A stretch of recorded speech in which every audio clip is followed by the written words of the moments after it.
Un saludo a todos y a todas. Inicio una especie de columna virtual cada semana. La de hoy la he titulado ¿Qué le va dejando a los trabajadores la crisis del COVID-19? Desde que en nuestro país apareció la propagación del COVID-19, el gobierno nacional ha expedido dos emergencias económicas, sociales y ecológicas. Dos emergencias por 60 días.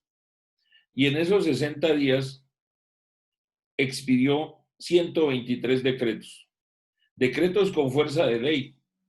Recuerden que la emergencia, de acuerdo al artículo 215 de nuestra Constitución Política, el presidente queda investido de funciones legislativas, es decir, que asume las competencias del Congreso y por eso los decretos que expidió tienen fuerza de ley. De esos 123 decretos, varios tocaron importantes derechos de los trabajadores.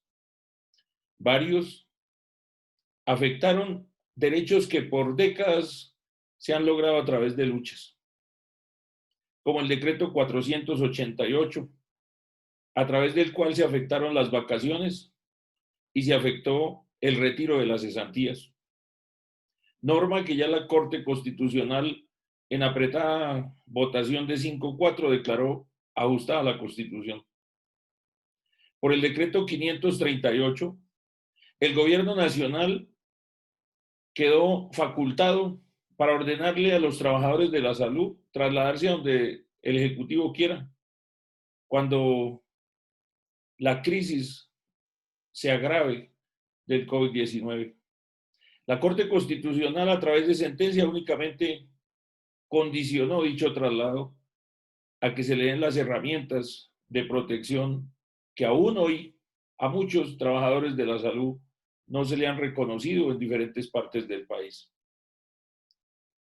El decreto 558, afortunadamente, la Corte Constitucional lo declaró contrario a la Constitución y tenía que ver con el tema de las pensiones.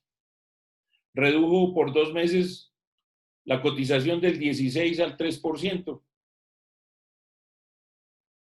También le ordenó a Colpensiones recibir 27,000 pensionados de los fondos privados de pensiones, Porvenir, Protección, All Mutual y Colfondos.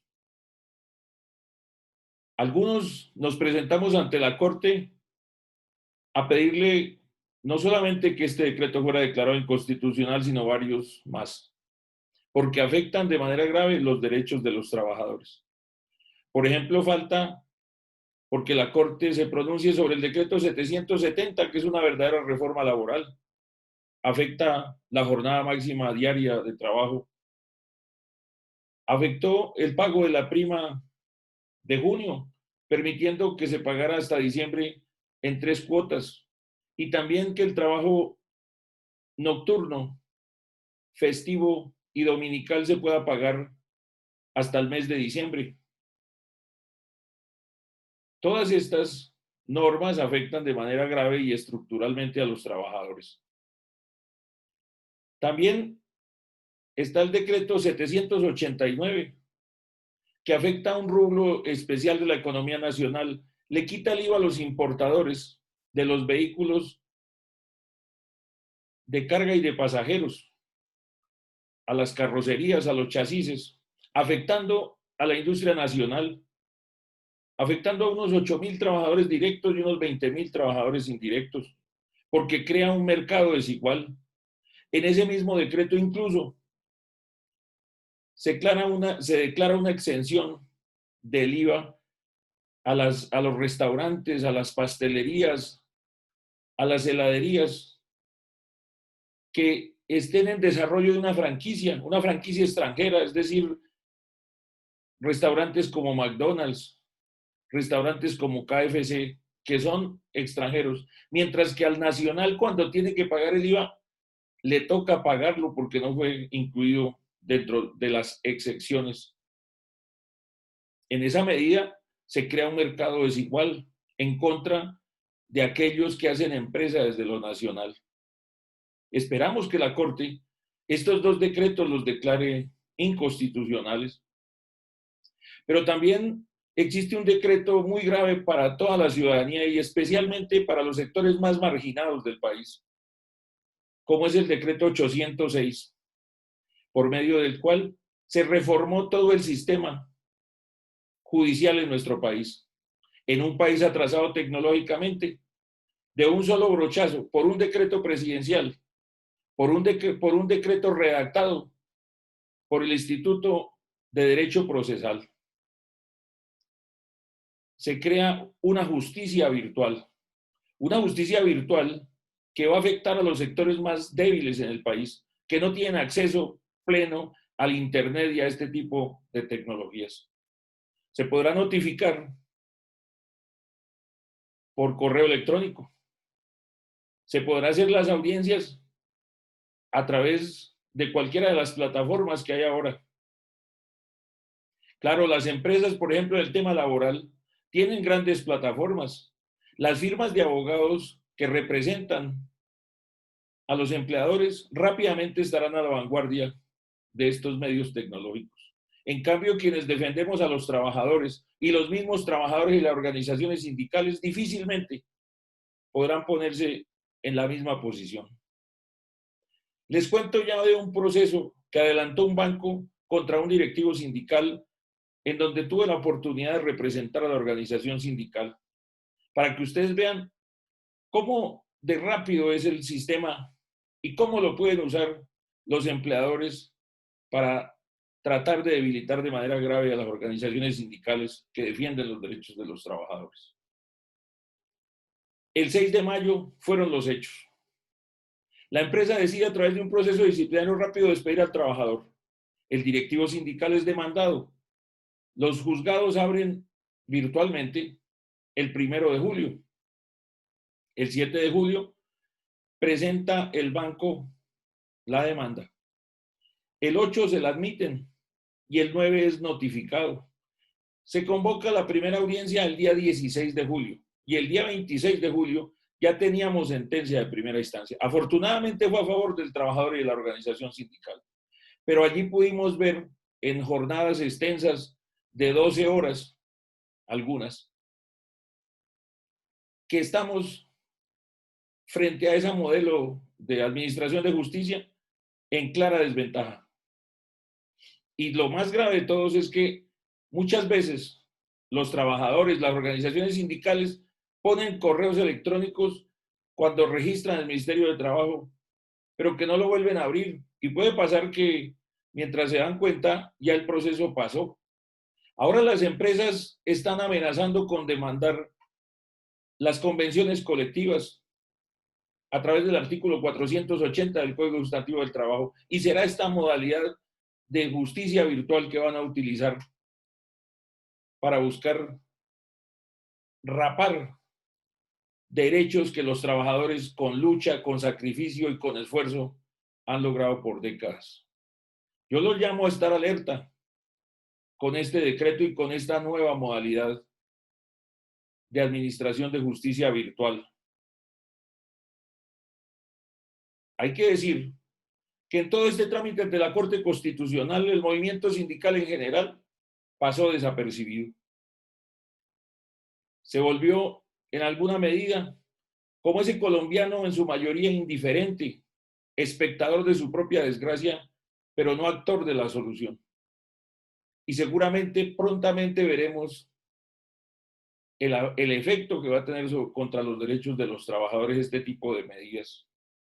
Antes de la pandemia, éramos 23.800.000 trabajadores, con un 69% de informalidad en aquel entonces, con una tasa de desempleo del 12%. Hoy ya tenemos una tasa del 20%. En esa época teníamos 10 millones de trabajadores con garantías laborales, con contrato de trabajo, con seguridad social, de los cuales alrededor del 20-25% tenían enfermedades comunes y laborales. muchas de las cuales la inmensa mayoría no han sido calificadas por el sistema. El trabajador también y la organización sindical, a veces por ignorancia, a veces por indiferencia, no adelantan estos procesos que le garantizaría, por ejemplo, al trabajador estar protegido por estabilidad laboral reforzada. Pero no se hacen los procesos de calificación ni del origen ni de la pérdida de la capacidad laboral. ¿Y qué han hecho los empleadores durante este tiempo? Durante este tiempo los empleadores han despedido a casi todos los trabajadores temporales del país. También los empleadores han suspendido el contrato de trabajo más de 700,000 personas, de acuerdo a lo que ha dicho el Ministerio del Trabajo, autoridad totalmente indiferente e intrascendente ante la injusticia se puso del lado de los empleadores, dejó a los trabajadores abandonados. Ángel Custodio Cabrera, un politiquero de vieja data, está allí para hacerle el favor, para no hacer nada a favor de los trabajadores y para tapar la oportunidad de que ellos puedan exigir sus derechos a través de esa institución que está para garantizar y para sancionar a aquellos que violan los derechos de los trabajadores. Violando la ley, se hizo al margen de conocer la suspensión de los contratos de trabajo. Crearon en el Ministerio de Trabajo, a través de estos decretos, resoluciones y circulares, una pomposa acción que inicialmente creímos iba a funcionar. La fiscalización laboral rigurosa que se quedó fue solo en el nombre, porque es el momento que ninguna de las denuncias por ese medio de fiscalización ha sido definida a favor de los trabajadores. El ministerio se puso del lado de los empleadores. Y ahora que hay más de 12,000 colombianos fallecidos por el COVID-19, las ARL siguen negando a los trabajadores que han fallecido la condición de enfermedad laboral, incluso siendo del sector de la salud.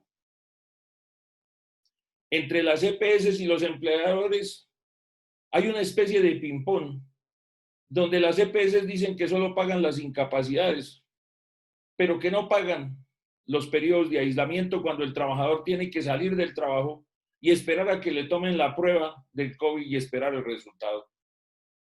Muchos empleadores, los más arbitrarios, incluso le están trasladando al trabajador ese valor del aislamiento, cuando es el empleador el que debe asumir ese costo. Y es la EPS la que debe asumir también ese costo de la incapacidad. Los trabajadores de la salud siguen siendo afectados, tercerizados, con muchos meses en algunos hospitales de salario adeudado. No puede ser que aquellos que ponen en primera línea, que ponen en juego todos los días su vida, sean maltratados por el Estado colombiano y por las EPS y por el Ministerio de Salud, que es la organización o la entidad que regula la materia, así de maltratados. Hoy en día, ante esta crisis, claro que debemos analizar todo el panorama, todas esas tristezas que nos agobian, pero eso para iniciar trabajos que nos lleven a unificarnos en la defensa de los derechos de los trabajadores y los más vulnerables en nuestro país. Porque no olviden que cuando un derecho a un trabajador se le arrebata, es su familia, es la sociedad la que resulta afectada. Finalmente, por este medio, mis condolencias a todas las familias, a los amigos, a las organizaciones sindicales que durante esta crisis han perdido a varios compañeros y a varias compañeras. Es un drama humano y por eso, compañeros, los invito, compañeras, a que pongamos la vida primero, a que tratemos de salir menos, a que tratemos incluso de que en las empresas haya una verdadera cuarentena que favorezca la salud de los trabajadores. A veces, no solamente el empleador quiere que sus trabajadores salgan a laborar, sino algunos trabajadores, creyendo equivocadamente que lo más importante es la plata, también terminan apoyando esa posición del empleador. Lo llamo a tener ánimo y a seguir en la lucha. Es la única manera que podremos dejarle a las generaciones futuras derechos, porque hoy esos derechos están en peligro, nos los quieren arrebatar. Y así como generaciones anteriores lucharon y ganaron muchos de los derechos de que hoy gozamos, no podemos ser inferiores y no podemos dejar que nos quiten esos derechos que serán los derechos de las nuevas generaciones.